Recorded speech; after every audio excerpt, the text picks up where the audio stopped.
હું જરા જોઈ આવું કે લંકામાં સવારમાં તો યુદ્ધ ચાલુ થાય. એ ગુપ્ત વિહે હનુમાન જો ગમો ને એટલે તો રાક્ષસોનું નગર પણ એક રૂમમાં તમે જાઓ તો એક ઝૂંપડામાં રામ રામ રામ એવો અવાજ આવે. એટલે કે મારું બેટું ઓએ કોઈ ભગવાનનો ભગત લાગે છે કે રામ રામ બોલે છે, કોઈ રામનો ભગત છે. તે હનુમાન ત્યાં ઉતરી અને કમાળ ખખડાવ્યું. એટલે પેલો કે કોણ?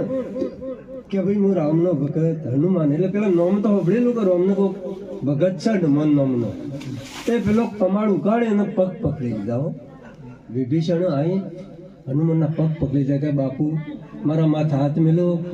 અબ મોહે ભરોસા હનુમંતા હરી કૃપા બિન મિલે નહીં સંતા. કે મને હવે વિશ્વાસ પડ્યો કે મારા ઘેર સંતનું આગમન થયું છે તો મારા ઘેર રામ પણ આવશે. એટલે સાધુઓનું આગમન છે ને એ રામના આવવાનું એક પ્રતીક છે.